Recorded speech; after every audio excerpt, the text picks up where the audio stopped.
Hello friends, family, members and supporters of the Christian Heritage Party. I'm here in the home of a great friend of mine, Mr. Joe Boonstra in Telkwa, BC. And this is a special time of year, Remembrance Day, as we remember those who sacrificed to make the world a better place and to protect the lives and freedom of others. And so Joe, it's a great pleasure to be in your home. Thank you for having me here today. Thank you. Yeah. And I asked Joe if he would recount for our audience some of the many stories that he's told me over the years. He was a young man, a boy really, in Holland when the war broke out, when Holland was invaded and underground went into action, and all the suffering that he and his family went through in an effort to preserve and protect the lives of others. So Joe, how old were you when the war broke out? 11. 11 years old. And you had brothers and sisters that time? Oh yeah. And I had one sister older than me, and three brothers younger, and a sister younger than me. yeah. I've just read this fantastic book written by Joe's father, Jan Boonstra, called Tell the Next Generation. And so he's left a legacy for his children and grandchildren and great-grandchildren. And really, I've read it a couple of times. It's so fascinating and such a powerful testament to the protecting power of God in the midst of a very troubled time. Yeah, well, we should experience that. Yeah. Yeah. So what did you think? Were you surprised when the war broke out? I don't remember too much of it, but I think I was too young to be surprised. Yeah. You know, you hear these stories, but at my age, we didn't take it too serious yet. Yeah. So I've read that in this book written by your dad, I've read that your family protected Jews and others in the underground and basically at great risk to yourselves and sacrifice because food was scarce, but your family took in people who were running for their lives. Yeah. And what did you think about that? Did you think about that at all? At that time? Yeah. No, that was taken for granted. We had to save these people. Yeah. You know, my upbringing is a biblical upbringing, so it was always save these people. Yeah. So your dad and your mom, they knew they were taking risks, and they still went ahead and did that. Yeah. Yeah. Yeah. Yeah. Were there any hard, was it hard to have your house? You already had a pretty large family, and was it hard to have extra people in the house? Well, I think at first it's a little, it's just like your family is not your family anymore. Yeah. But you get so used to it very quickly. Yeah. Especially when you're young. Yeah. You grow up with that. Yeah. And these people needed protection. Yeah. Well, it's So great. that's what we looked at. Okay? What is it that motivates someone to take risks to protect others, right?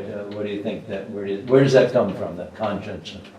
Well, as a Christian, I say it comes from because the Bible, Jesus teaches us enough about to take care of each other. Yeah. That's the only answer I can give you, Yeah. And of course we pitied these people tremendously, but we saw further too, it was our duty to help people in need, Yeah. whatever that need was. So love your neighbor as yourself. It comes to it. Yeah, right. Okay? And I do know that I've often wondered for my parents because they had a young family. Yeah. And we were taking that risk. Yeah. Right? And then you have different people in hiding. Some people are very good, but other people are like, and there was a Jewish family, they could not keep quiet or keep in hiding. They walked out and then the neighbor said, hey, they have visitors on. Who's that? And we had to be so careful. Yeah. But there were others, you couldn't find any better. Yeah. Yeah. But I've always looked at it, picture yourself in that situation. Now, I may not go outside if people see me. You don't know that. Yeah. You're so used to freedom. Right. Yeah. See, so I like to look at it from two sides. I mean, for them, to blame him right away, say, you know, you better be careful there or whatever. I can understand it. Yeah. But sometimes I think they went overboard, you know, to put my parents in danger. Yeah. Maybe they didn't realize it. Yeah. But anyway, that was the case. So From reading your dad's story, even you boys were carrying messages and participating, not quite in the underground, but you were helping people that were in the underground. oh yeah. How I've did- done a lot of messages. I remember one particular one. I went there and then I had to go to someone else, and we were so trained you didn't say nothing. Yeah. So then the guy told me that so and so, and he lived there, and he should have a message, or I don't know what anymore. I had just brought him a message, Yeah. but I was not allowed to say it. So I pretended I had no idea what he was talking about. Right. Yeah. But I just came from the place. Okay. Yeah. So it must be very difficult to. Well, you get used to it too, I think. You know, I don't know what to say. We knew, and I've often prayed for it, and I always have looked at the two God provided to, because sometimes I thought, boy, if they come to me, what am I going to say? Yeah. And when they came, no problem. Yeah. I could answer all the questions. So God gave you the words to Yeah. speak at the time. You didn't have to think about it ahead of time. That's what I honestly believe. You Yeah. know, I had prayed for it, Yeah. and I was worried about it, but He let me through it. Reading in your dad's book, even food was scarce, and the occupying forces were taking away pigs and cows and Yeah. chickens and everything. And so even you had your own pigs, Yeah. but even to butcher them, you had to be careful because if Well, you had to be quiet, but they came too to count them again. Yeah. And then they came once, they counted 12 piglets. I just give the figure. Yeah, yeah, And he come back at only 10. yeah, And he said to me, Dad, well, but what happened? There's two pigs missing. But I said, no, he had only 10. yeah, Okay. And we got away with that. yeah. But it was something difficult. So just even to butcher one of your pigs or one of your cows and feed the neighbors, you could get in serious trouble for that. Oh yeah, you would go in and they would pick you up. So I know your dad recounts that he was shot at and was running away in the dark because the house was surrounded by, what do you call it, landwachters? Landwachters were basically Dutch people who were The Dutch people, they traitors. worked with the Germans. Yeah, that must have been very painful to have your own neighbors turn against you. Not painful, that was the worst ones you had, because they knew you. Yeah, You know, if you had a stranger, you could say something and they would believe it maybe, or not believe it, they would take it. But your own people wouldn't, they knew, okay? So that was the worst part of it with these traitors. yeah, to have your own people turn against By you. that time, but I have often wondered, how come they both went to the same church Yeah, and they traded them, they treated them on my dad, Yeah. you know, what he did. yeah, I can't understand that. yeah. So the neighbors saw something going on and they told the Germans Yeah. about it, and yeah, it's the depth of depravity that a human being is capable of. But so many is people, unbelievable. I found that time too, were not necessarily to tell people that, but they would just go and normally say, well, we saw a bunch of, a group of people by John Boonstra this morning, young people. Why did you say that? Yeah, right. And they didn't do that to hurt you, I think. I think they didn't realize it, Yeah, what you were really saying. yeah, See, and those kind of things, I think because we had always people in hiding, we knew that. We were used to that. yeah, So we wouldn't do that. You know, they couldn't get us that way. Sure. Because in our situation, we knew it. yeah, But I've often wondered, and that happened more than once, that they were maybe friends, but without realizing it, they talked about this and their friends were picked up. Okay? without meaning to, they gave Yeah. away secrets that cost somebody their life. Yeah. I know your wife, her own brother was shot by the occupying forces during this time, and Yeah. just a young man, and I think your wife said that 17 of young men in the city were killed, just at random, just to punish retaliation for that's right. something that took place No. by the underground. We had to listen to them, and we didn't listen, so okay. Yeah. So. But there's so many of these things, I don't know the details, you Yeah. know, I can't do that, but, yeah. I know you've told me before, so when you heard that the Allied forces were coming, and we, of course, on Remembrance Day, were thinking of Canadian soldiers who laid down their lives for others, crossing the ocean to end the scourge of Nazi occupation. When you heard that the Canadians were coming, what did you do? I think you told me before that you had a bicycle with no rubber on the tires. Yeah. So do you want to tell how that took place? Oh, that's what you mean. Oh, yeah. Over gravel roads with steel tires, so to speak. A bicycle with steel tires? Yeah. No rubber on it? Nope, nothing. And you But I did go there. you headed down to see what these Canadian soldiers looked like? Yeah. Yeah.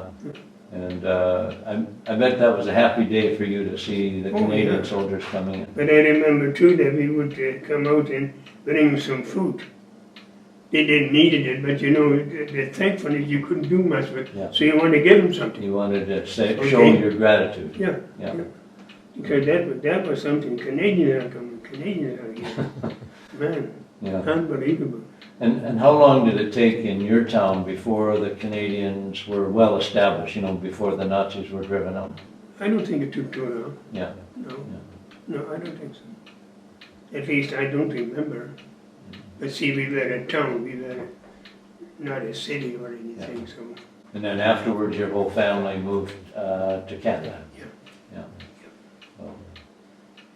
Well, we're sure glad that God spared you as a young man and your family, and that you were able to come to Canada. You've been such a blessing to me here, and just to know your family, and to know your contribution to Canadian society has been really precious to me.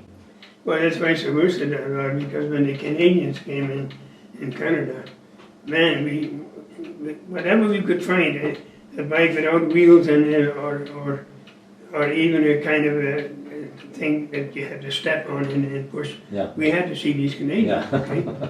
You know, that was such a tremendous happy days. I don't know how to express myself. Because they brought the freedom. Okay? And if you have been in occupation, then you begin to realize more and more what freedom means. You know, the average person, I think, don't even think about that. Right. You know, it's normal. You have the freedom. Yeah. But then, if you go through that for a number of years, then under dictatorship, then you know what freedom is. Yeah. Do you think Canadians today fully appreciate what freedom means? Yeah. Well, my answer would be they don't realize it. Yeah.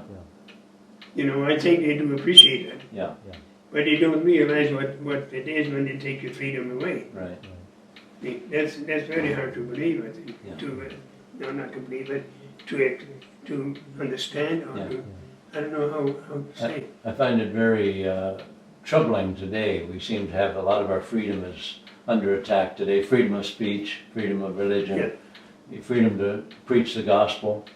And, you know, with all the COVID lockdowns and whatever, we've had a lot of restrictions on our freedom in this year. Yeah. And we certainly are concerned that we don't want to lose the freedoms we have in this country. I'm one of them too, Rod, because I see this maybe even better than you, because I've lived in dictatorship. Yes.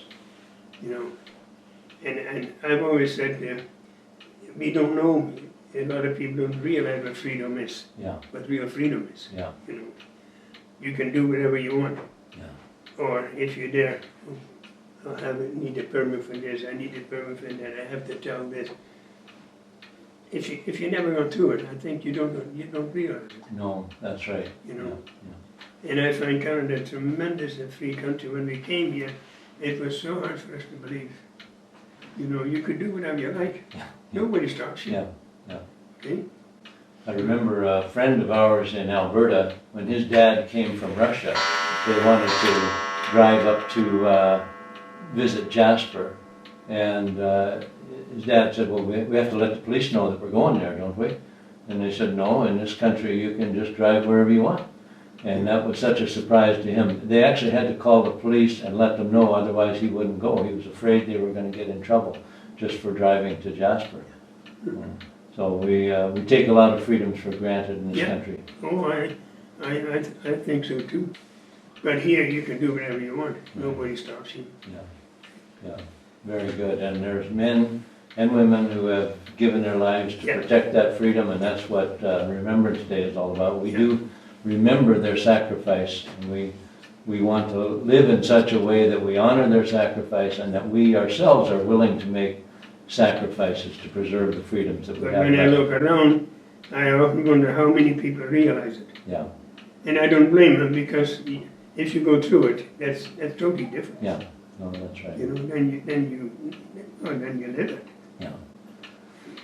Well, Joe, I want to thank you for sharing your Remembrance Day memories with us. And it's a privilege to be here with you and to talk about the things that we think of on Remembrance Day, personal sacrifice and the freedoms that that represents.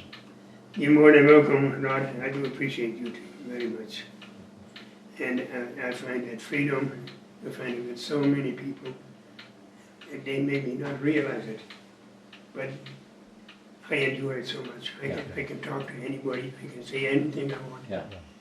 You know, and for me, knowing some different things, I see this as a special freedom, which I maybe appreciate more than others that haven't gone through other things. Right. You know, not that they don't appreciate the freedom, I don't mean to say that, but I see the difference maybe better. Yeah. You know. Some people say freedom is the freedom to do anything you want, and some people say it's the freedom to do what's right. So we have the freedom in this country still to do what's right and to speak the truth without fear, and to make a living and feed our families, and we need to defend and protect those freedoms. Well, I think that we have a tremendous freedom by other countries, and I've gone through different ones, maybe I see it more, I don't know. But I see it every day, that freedom. And I thank God for it, that we have that freedom. Amen.